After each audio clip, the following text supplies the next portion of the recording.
welcome to No Broken Legs. I am your host, Evan Belfiore. The Browns are on the bye, but that doesn't mean we are, because Jimmy Champ's with me on this very, very lovely Saturday morning to talk where the Browns are at and where they might be going. Jimmy, how are you today? I'm good. I want to give a shout out to the Portage County local Streetsboro Rockets, who won their quarterfinal playoff game last night. So they'll be moving on to the semifinals next week. So kudos to them. They'll be playing meaningful football, which the Cleveland Browns will not for the foreseeable future. Wow, Portage County strong, man. Go get him, Streetsboro. I don't even know what to say about the Browns. I guess we should talk about Andrew Berry's embarrassing press conference. What was your takeaway from that, Jimmy, before I rant and rave about it? No. Go ahead. I want to hear the rant. So go ahead. I looked up the transcript yesterday because I tried listening to some of the clips, and just listening to his bullshit non-answers made me want to hit something. So I looked up the transcript, and it wasn't any better. I mean, Daryl Ryder, I think, asked him the quintessential question that Browns fans want to know, which is, we are watching Joe Flacco throw for 300 yards. Baker Mayfield was great last year for Tampa Bay, wins the playoff game, wins the division, something the Browns haven't done since the fucking 80s. And he's doing really well this year. I don't know if he still is, but at one point he was leading the league in touchdowns, so he's one of the lead leaguers. He was one of the league leaders in touchdowns still, and Deshaun Watson can't throw for 200 yards. And Barry's response is, well, we're not doing very well. We got to do better, and it's an organizational thing. We all have to get together, and it's the same bullshit non-accountability. And it's just, I'm over it. I'm sick of it. I don't know why anybody supports this team anymore. And I've contemplated trying to start up a petition for people to protest giving this team a dime of public money to build their fucking palace down in Brook Park. Yeah, that's where I'm at now. Yeah. So there's so much that we're gonna try to keep the Browns talk a little short because they don't deserve much. No, they don't. So I'm going to try, but there's just so much, right? And it does still, whether they like it or not, it does still go back to how you mishandled Baker Mayfield. Like it or not. I got really annoyed. For myself, personally, he's my least favorite of the personalities on 92.3. I was infuriated. So G. Bush was on with Lima, and he said something similar to you of, I can't believe Andrew Berry's not answering these questions. At this point, someone's got to go. G. Bush, you were one of the people celebrating Baker Mayfield being let go for Deshaun Watson, because Deshaun Watson can win the type of games that Baker Mayfield can't. Except healthy Baker Mayfield at that point was probably a considerably better player than Deshaun Watson. Can I just interject for a second? G. Bush predicted that Watson would throw for 4,000 yards and 40 total touchdowns this year.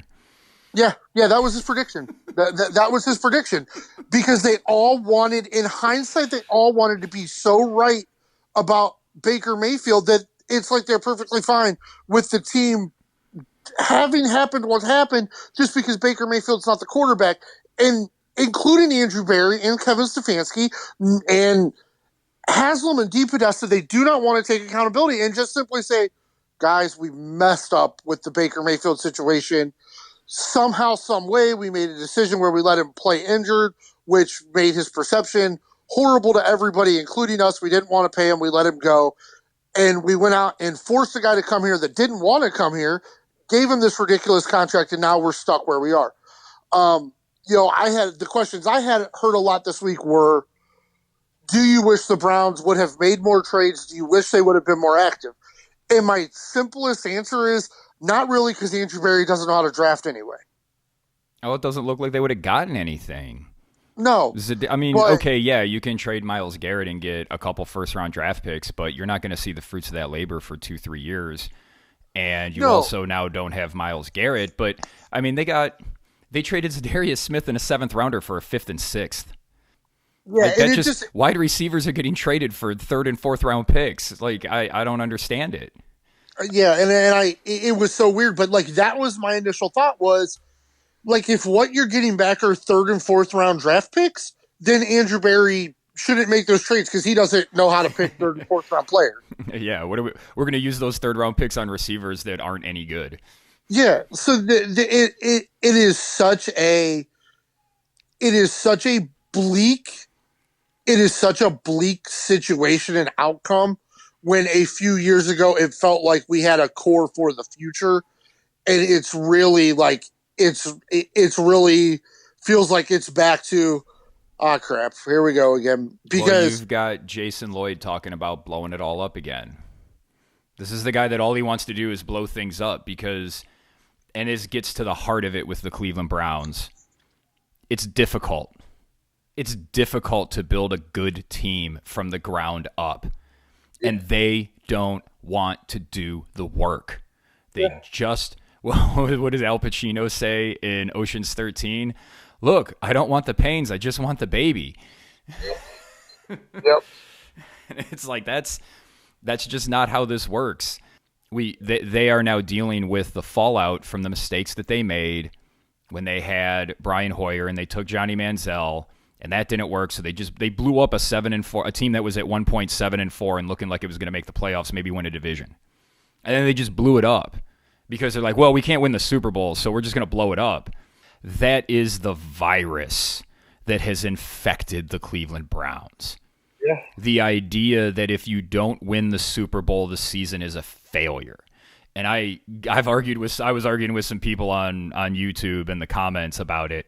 And a guy said, well, if you have Baker, you're only winning like 8 to 10 games a year, and that's just hell. And I was like, if that's hell, what is this? Right. Like, what is winning 5 games a year? And he's like, well, at least you're at the top of the draft and you have a chance to get guys. Like, this team's been at the top of the draft for most of the last 25 years, and they still stink. Like, you can't build, and God damn it, I don't know how many times I've said this phrase or wrote it in a chat or a comment thread. You do not build a culture of winning by losing. No. Because everybody that wants to tank the rest of the year, guess what? That's not building a culture of winning. That's not building accountability. That's not getting the most out of your players. That's telling your guys, you know what? Oh, I know you missed that tackle. Like, that's why these guys miss so many tackles. Because that underlying current runs through the entire organization of, well, you know, it's okay, we'll get him back next week. Right. The two guys that have performed the best for this organization over the last, 7 years are Baker Mayfield, Amari Cooper, and Nick Chubb. And they didn't give extensions to Cooper and Baker, and they shipped them out. And they dicked around Nick Chubb with his extension here recently. Yeah. And okay, they paid Myles Garrett, but I mean, everybody pays Myles Garrett. Right. Like, that's a no-brainer. Those are the guys. And they, Denzel Ward, man, he is the constant in this defense, always having miscommunications and winding up giving up big plays time and time again. And he's finally catching a little heat for it. But he's not an elite player. He's a good player, but he's not an elite player that people think he is. No. And this roster is old, and this roster is expensive, and they've got the Watson cap situation that they're going to have to just fucking deal with over the next 2 years, and it's going to be a mess. It's going to be bad. Who do you think goes in this whole situation once this season's over? DePodesta, Barry, Stefanski, the coordinators. Who do you think will actually be around next year? I mean, my hope is that it's Barry and DePodesta who are gone and Stefanski gets another chance, but I don't know if that's just reality. I don't know if they're not all gone and an entire new regime comes in. I don't know how another GM's going to come in and not want to pick their guy. Unless it's a guy that's already sort of tied to Stefanski, because that's usually not how this works. Because usually what happens is if you bring in a GM and tie him to a coach, as we've seen here in Cleveland many times, that coach is a dead man walking the first year. You know, halfway through that first year, that coach has sort of gone from the mediocre seat to the complete hot seat, and everybody knows he's going to be fired. And it's like, great, you wasted a whole year by hiring a GM, and now that GM's a year behind where he should be, and it's just this organization keeps making the same, they just don't want to It's just they make one mistake and then they make another mistake on top of it, and these mistakes just keep compounding. It's like the Yep. Mayfield thing. If they had given Mayfield that $30 million extension, hell, let's say it was $35 million. He takes a month off in 21. They probably make the playoffs that year because Keenum was doing just fine and they were riding Nick Chubb, who was a beast that season. Yep. You have Baker for 22. Last year in 23, Baker played great, so you probably get something close to that in 22. And we'd be in the second year of his extension, Jimmy, Yep. because 2 years ago was his fifth year. Last year would have been the first year of his extension. This year would be the second year of it, and you'd have him at $35 million, which is what he's making now, and everybody says that's the right amount of money. Yep. These fucking cap geniuses couldn't figure out that the cap was going to go up and make a $35 million quarterback the right amount. And if he wasn't playing that well, or if he wasn't playing to the level you want, with the way you work out the guarantees with the last 2 years of his rookie deal and the first 2 years of the new deal, you could probably cut him after this season and only take a $20 to $30 million cap hit. And you'd have your 3 first-round picks and your second-round pick. Like, it's just the compounding problems that make things worse. It's just all this organization does. So, do you think this team will be able to put together a couple more wins? Let's just take a look at the old schedule. Oh boy. Well, the Saints stink. It is Maybe a the road game, Saints. but the Saints stink, so that's a Yeah. winnable game. And then Maybe you the have Saints. that stretch that I talked about where you play Pittsburgh on a short week. Then you go to Denver Monday night, play at elevation, and then you come back and play Pittsburgh again. That looks like 0-3, 1-2 at best right now. Yep. You can't really say that. Ugh. And then you get Kansas City, Uh and then you get a Bengals team that's going to be fighting for their lives, huh. and then you get Miami and Baltimore. So, I mean, right Maybe now, I don't know how you're beating Baltimore. Maybe, one or two. I mean, I guess, I feel like maybe you can beat Baltimore in Week 18 if they're not playing their starters. I know they just beat them, but I feel like at that point, DTR is going to be playing quarterback because they're going to be done with Winston. Yep. Unless they're going to bring him back next year, but I don't know if that's what they're going to do. And then who knows with Miami? That team seems to be kind of a mess right now. Like, the Kansas City Chiefs are going to come in here and probably kick the shit out of this team. Yes. Yes. That defense is just going to suffocate them. Yeah. I just because I'm just kind of looking at it, and you've got the Giants and Panthers are both 2-win teams right now, but they play this week. So one of them is already going to be at 3. I mean, it's going to be hard for the Browns to. I mean, they're probably going to be in the top 3 to 5 draft picks, and it's actually, and it terrifies me because it's going to be like, how's Andrew Berry going to mess this one up?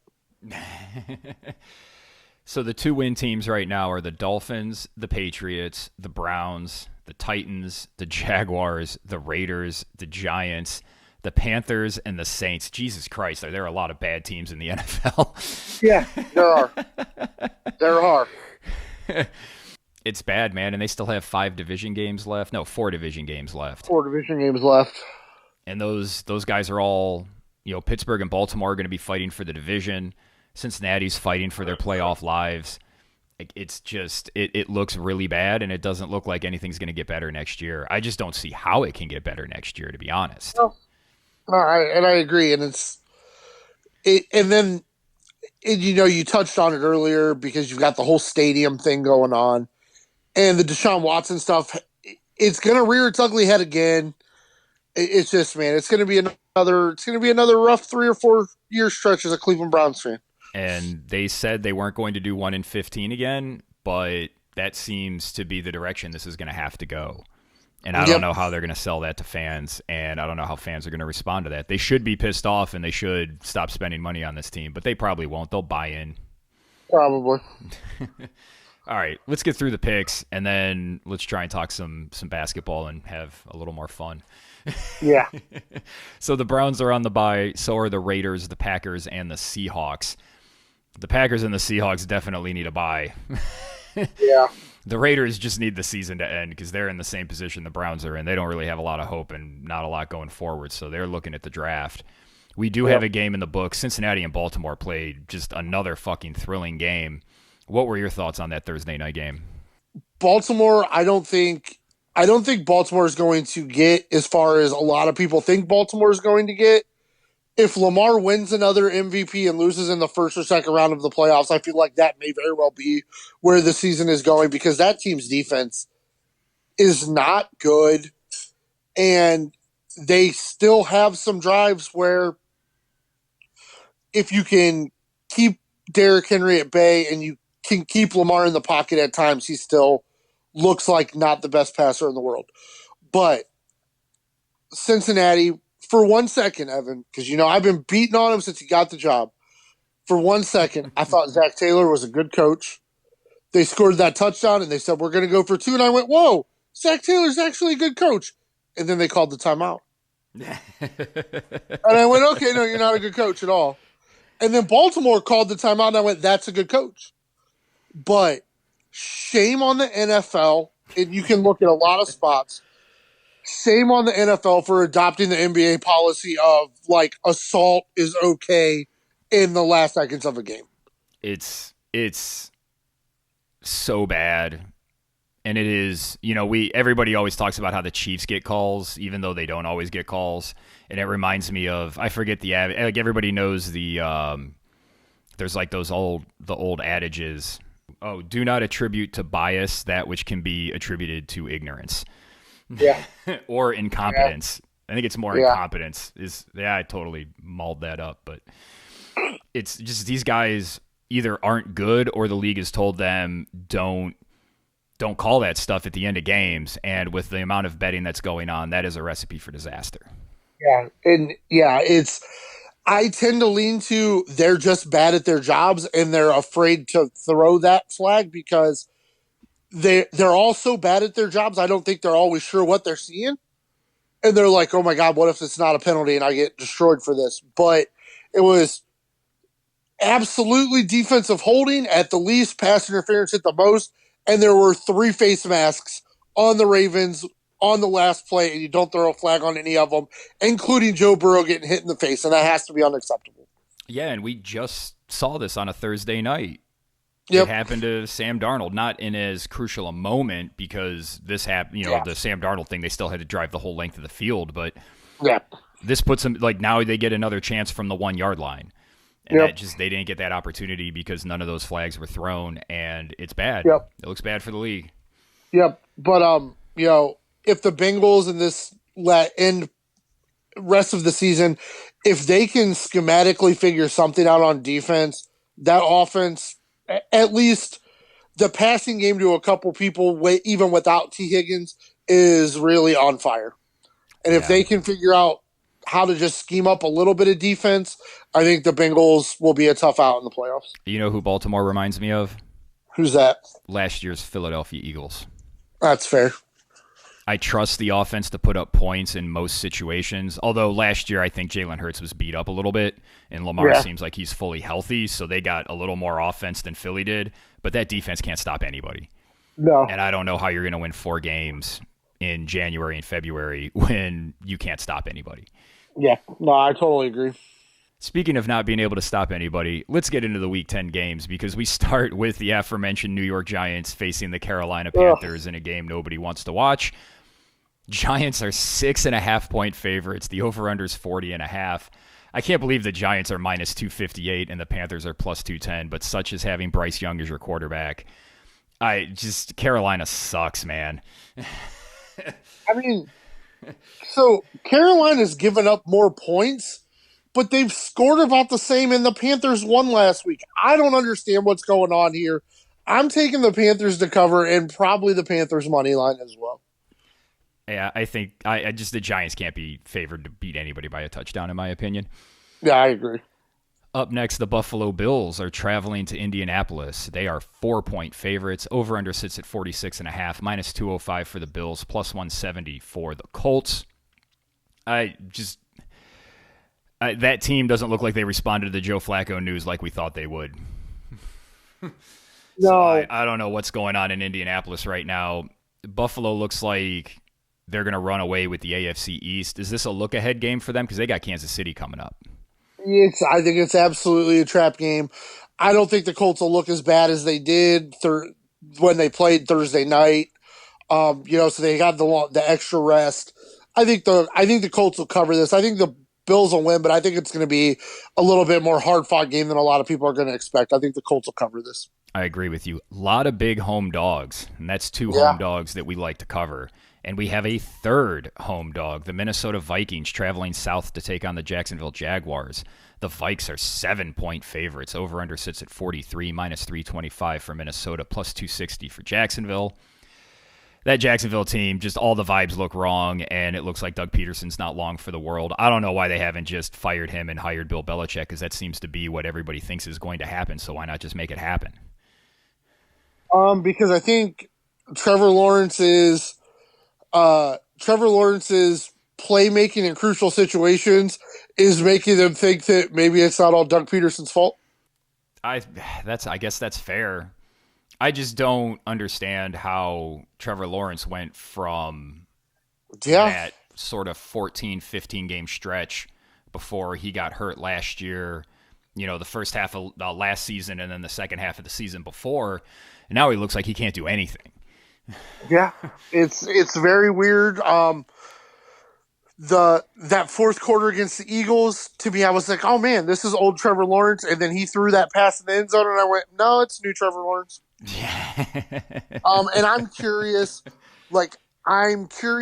to watch this game because the Vikings have been able to blow some people out, and I'm curious to see how Jacksonville responds from that loss because that loss is squarely on their franchise quarterback making a horrible decision on that play.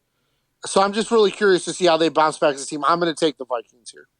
Yeah, I like the Vikings as well. Up next, the Kansas City Chiefs are home. They are hosting the Denver Broncos. They are 7.5-point favorites. 42 is the over-under, plus 320 for Denver, minus 410 for Kansas City.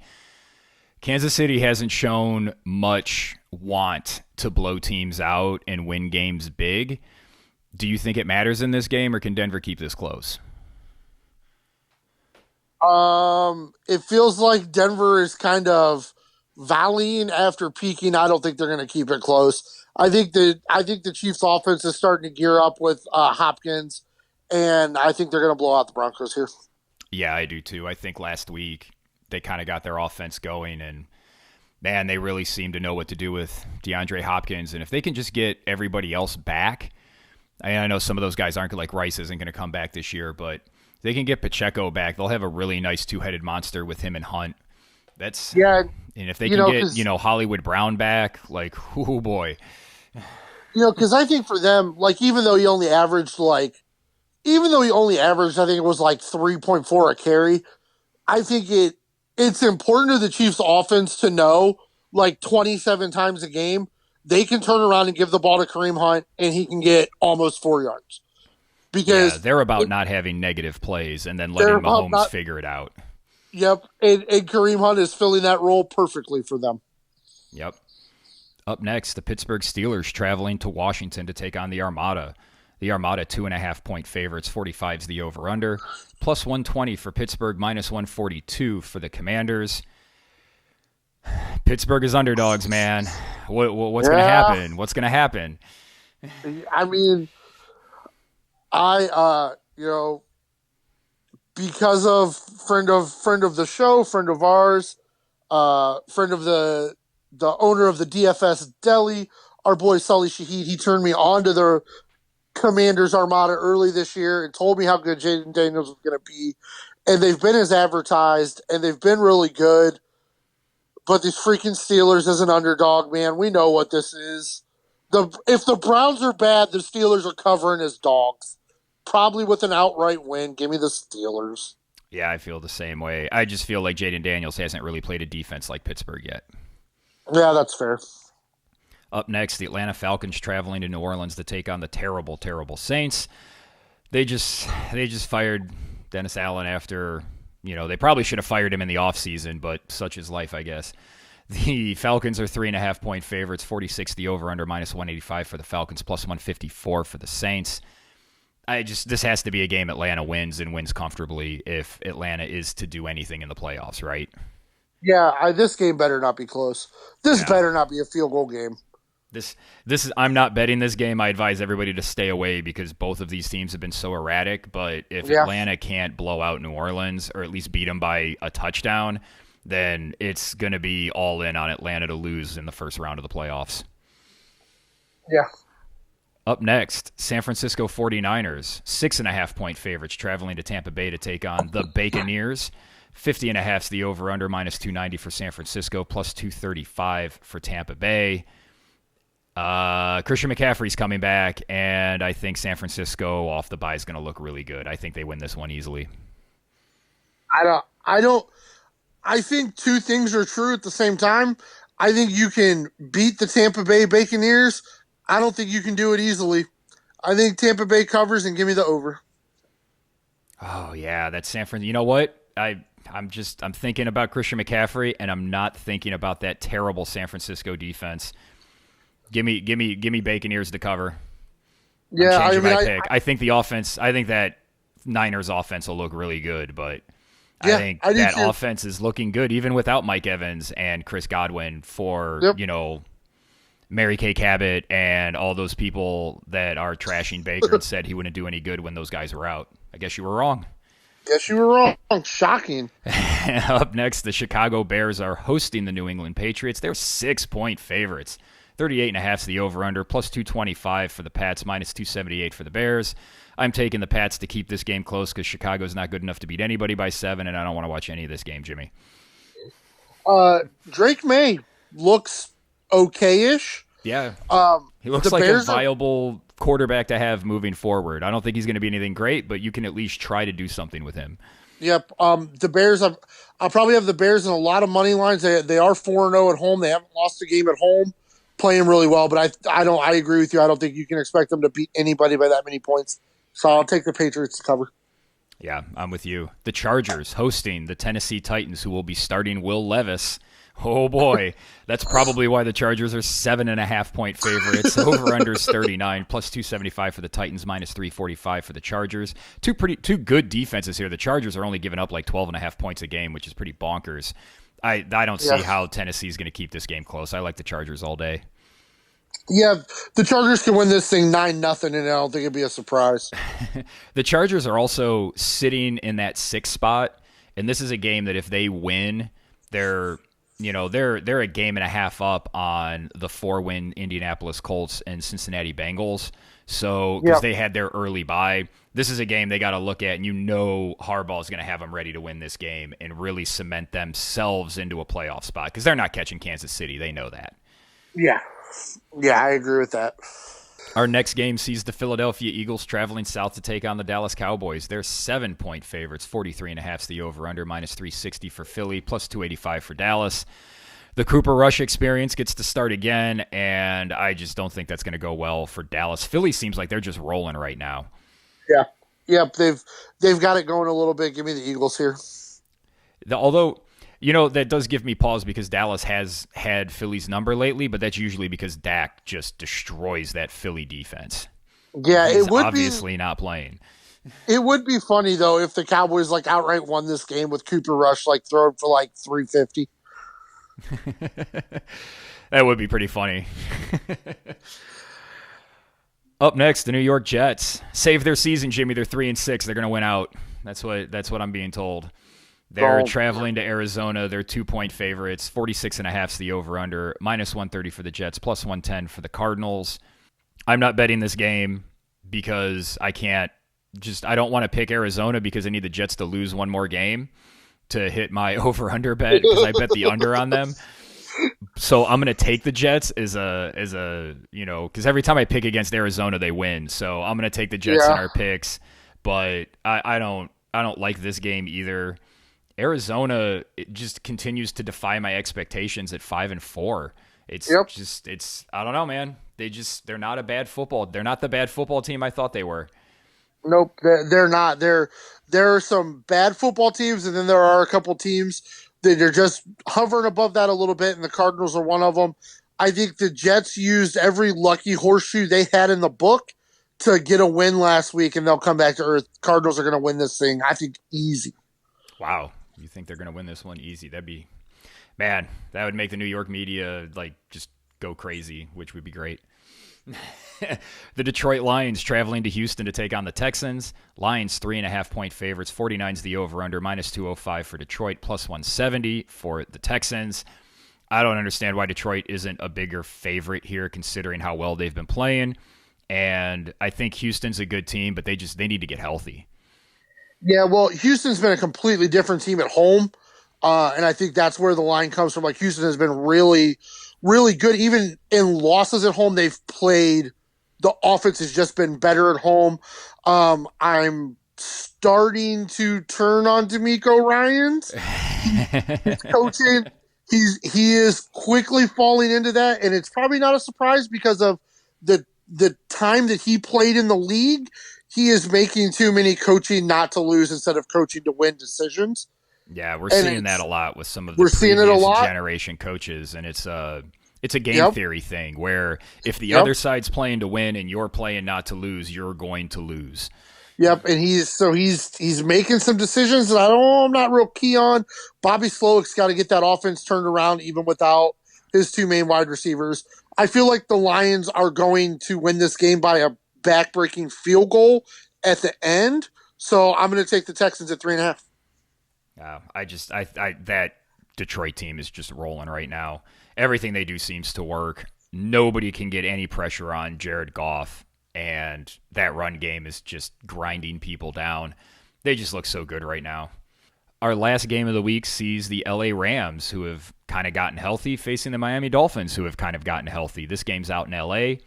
Rams, 1-point favorites, 50.5's the over-under. Even money for Miami on the money line, minus 120 for the Rams. I think the Rams are making a run, Jimmy. I like them to win this game, and Miami's season from hell continues. Yeah, I agree. It sucks for a lot of my playoff bets that I have Miami involved in, but I think the Rams are just the better team right now, so I'm taking the Rams. What kind of parlays should people be looking at? There's a lot of big spreads out there because there's a lot of good teams playing bad teams, and there's also a lot of bad teams playing bad team games. Yeah. This year, I mean, we've seen it the last couple years, but this year, big spreads are getting covered. Like there have only spreads of more than 6. The underdog is 5-0-1. Yeah, there have not been that many real blowouts this year. So for myself personally, I'll probably have at least one parlay out there where I take every big dog to cover. Because that would be Carolina, Denver, Tampa, Tennessee, and Dallas. Yep, it's just how the league is gone. And Jacksonville, they're a 7. In Jacksonville, yep. But you also have some. There's also some things to look at. Like I said, I know everybody. There's going to be so much public money on Detroit.